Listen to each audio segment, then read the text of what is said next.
Война. Война никогда не меняется, но это делает история. Кто-то может сказать, что лучший способ начать играть в Fallout — это играть в него вслепую. Вы начинаете персонажем, который, вероятнее всего, только выбрался из тьмы недавно открывшегося хранилища и щурится от яркого света ландшафта адской пустыни. Но в то же время вы будете сбиты с толку от того, что же находится прямо перед вами. Разве не будет, по крайней мере, приятно узнать, что же превратило мир в эти выжженные солнцем бесплодные земли? И вообще, почему вы были заперты в том хранилище, и как пародия на Кока-Колу практически сумела пережить человечество? Если история мира по версии Fallout — это то, чего вы жаждете, то вы пришли по верному адресу. Пусть это будет руководством для вас и уроком для всего человечества. Серьезно, не глупите с ядерными бомбами. Год 1961. Карл Белл — первый человек, побывавший в космосе. Вплоть до 1961 года история мира по версии Fallout совпадает с версией, которую вы наверняка знаете. Было создано сельское хозяйство, произошли все те же революции, пришла и закончилась Первая мировая, а Вторая мировая была окончена сбрасыванием ядерных бомб на Японию в августе 45-го.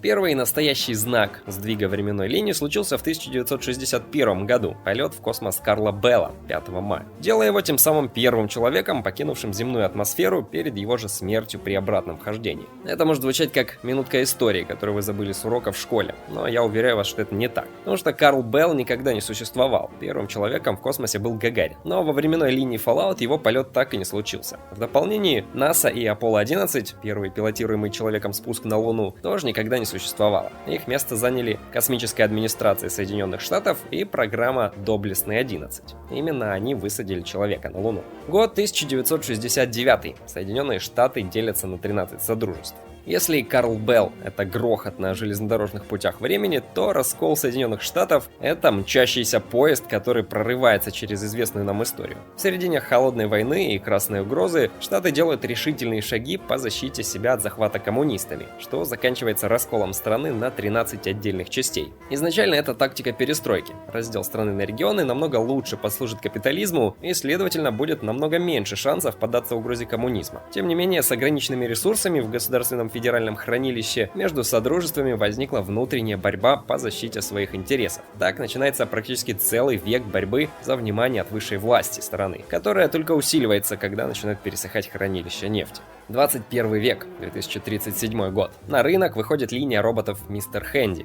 В попытке избежать андроидов человеческого вида, General Atomic International выпускает линию рабочих роботов Mr. Handy, которые выглядят как микс осьминога и штуки, которая, как вы могли думать в детстве, прячется у вас под кроватью. С двойным ракетным двигателем и подвижностью, превышающей человеческую в 4 раза, Mr. Handy становится одним из самых продаваемых роботов в Штатах и Мексике, где ими владеют семьи среднего уровня. Популярность Mr. Handy приводит к созданию разных моделей вроде Godfrey, Watford и Котсфорд. Эти модели работают на ядерной энергии и самовосстанавливаются, что делает их идеальными стюартами для человечества в случае непредвиденного ядерного происшествия. Год 2044. Изобретена Нюка-Кола, которая становится безумно популярной. День, проведенный в ожидании бомбы, которая проломится через крышу, делает тебя истощенным, и население Америки было более чем готово к славному освежающему капитализму, который смоет все их волнения. Так появляется Нюка-Кола, газированная смесь 12 разных фруктов. Ее вкус заметно меняется в тот же год из-за великого фруктового голода, который требует смены основного ингредиента. Тем не менее, фанаты быстро привыкают к новому вкусу, и Нюка-Кола за короткое время становится самым популярным брендом содовой в стране.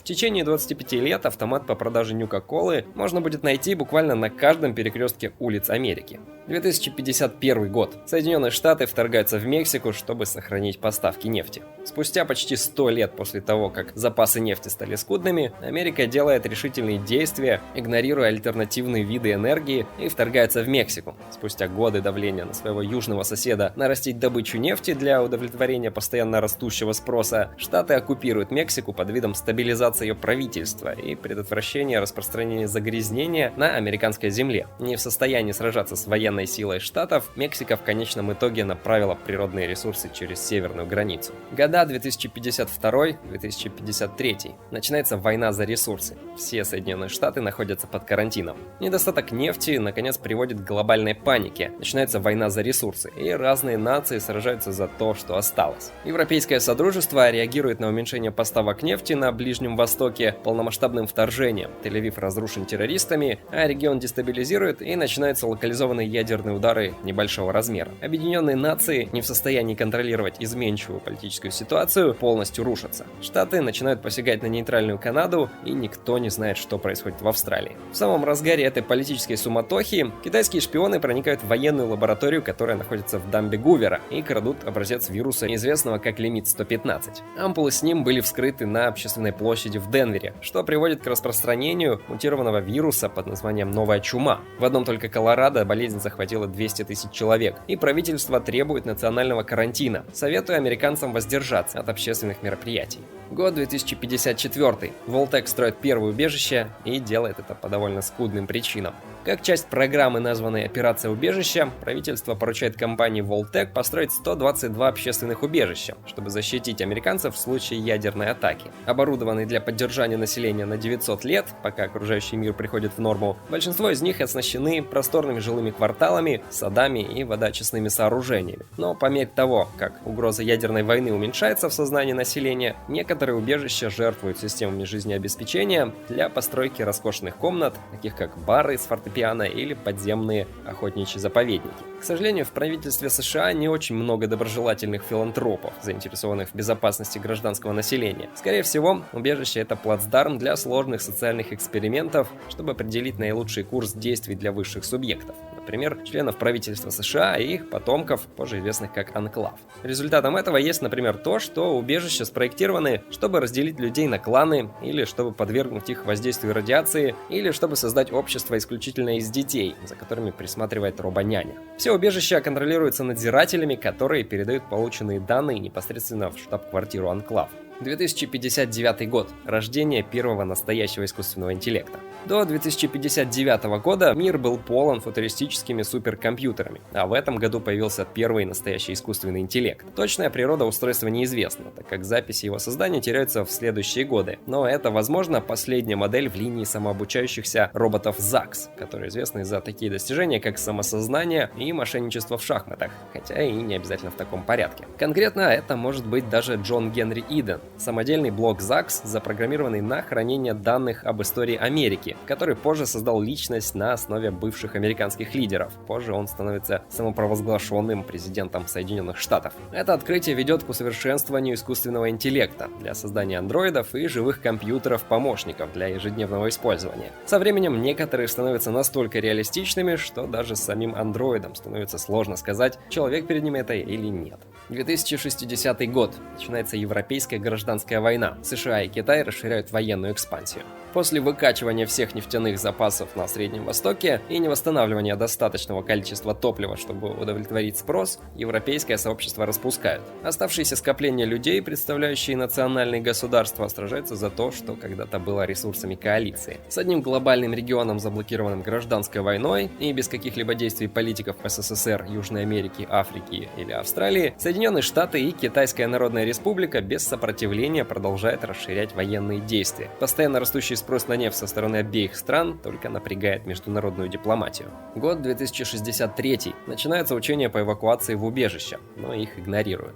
По окончанию строительства первого набора общественных убежищ, регулярные учения по эвакуации в Америке становятся обычным делом. И хотя это якобы мера предосторожности для защиты широкой общественности, 122 убежища, которые находятся в процессе строительства, предназначены для размещения только определенной части населения. Оптимальные кандидаты уже выбраны и незаметно проинформированы об их участии в программе. Частота учений со временем возрастает, что приводит к постепенному уменьшению посещений таких учений. Граждане решают, что у них есть и поважнее дела, на которые можно потратить это время. 2066 год. Китай захватывает Аляску и претендует на ее запасы нефти. Начинается китайско-американская война. В доблестной попытке сохранить свою инфраструктуру от краха из-за недостатка топлива, Китай принимает двоякий подход, ища резерв глубоководных залежей нефти в Тихом океане и ведет переговоры со Штатами о налаживании торговли. Однако, когда Америка отказывается расставаться со своей нефтью и саботирует земляные работы Китая, последний начинает полномасштабное нападение на богатую нефтью Аляску. Несмотря на тяжелые американские укрепления, Китай занимает Ангоридж и Транс-Аляскинский нефтепровод, удерживая единственные отечественные американские поставки поставки нефти. В попытке откинуть силы Китая правительство Соединенных Штатов закупает неуклюжую, но эффективную силовую броню для всех своих солдат на передовой в Ангоридже. Однако появляется дальнейшее осложнение, когда канадские силы, истощенные американскими требованиями по запасам и доступу к канадским землям, атакуют Трансаляскинский нефтепровод в попытке завершить этот конфликт.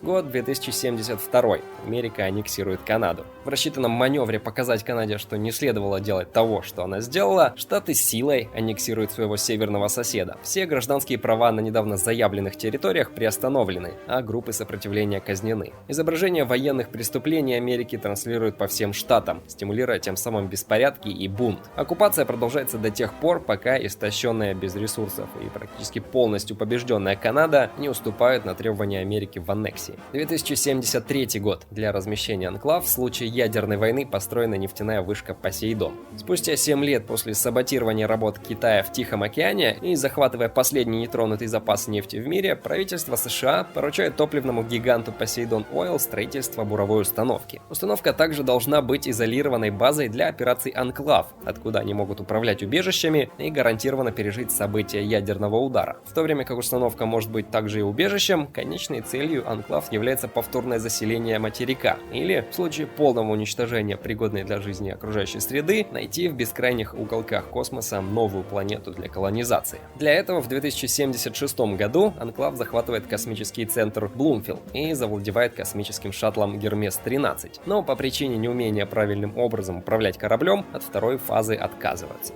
2074 год. Америка высаживает наземные войска в Китае и отправляет американцев китайского происхождения в концентрационные лагеря. Несмотря на уверение американского народа, что война с Китаем и все с этим связанные потери ресурсов и преступления против человечности только попытка обороны, правительство Соединенных Штатов направляет к землям Китая значительные силы. Военные кампании проходят в пустыне Гомби и на реке Янцзы, но в итоге американские силы погрязли на материке, высушивая внутренние ресурсы. Однако доставка силовой брони Т-51Б оборачивает волну наступления, давая американским войскам силы для продвижения через Китай и завоевывания Нанкин и Шанхая. Тем временем все американцы китайского происхождения, живущие в Штатах, доставлены в концентрационный лагерь Маленькая Янцзы в юго-западном Содружестве, ранее Калифорния и Невада. С периода выживания там совсем мало записей, но те, что есть, описывают ужасные военные эксперименты. 2075 год. Вестек производит вирус, который создает супермутантов, а военные Соединенных Штатов балансируют на грани развала. В попытке обезопасить военных и излечить новую чуму, теневое правительство Анклав поручает оборонным подрядчикам из Вестек создать биологическое вещество, способное иммунизировать американских солдат от любой возможной заразы. Ранние тесты проекта интеграции вируса противоядия показывают у образцов животных резкое увеличение мышечной массы и активности головного мозга. Проект сразу же переходит к созданию суперсолдат и переезжает в секретную военную установку в Марипоза, Калифорния. В результате вирус назвали вирус рукотворной эволюции, и на военнослужащих началось регулярное тестирование. Однако, когда директива проекта просочилась охраняющим базу солдатам, бунтующий гарнизон казнит исследователей и заявляет, что Марипоза отделяется от Союза. Эта дальнейшая дестабилизация уже рушит военных Соединенных Штатов, ведущих войну на два фронта и не в состоянии подавить беспорядки и демонстрации среди гражданского населения. Год 2077. Великая война заканчивает человеческую цивилизацию. Хотя и не совсем ясно, где прозвучал первый выстрел в этой войне, есть только сильные догадки. Возникновение неопознанной ядерной боеголовки на пути к нераскрытой цели приводит к полномасштабным военным ударам Соединенных Штатов,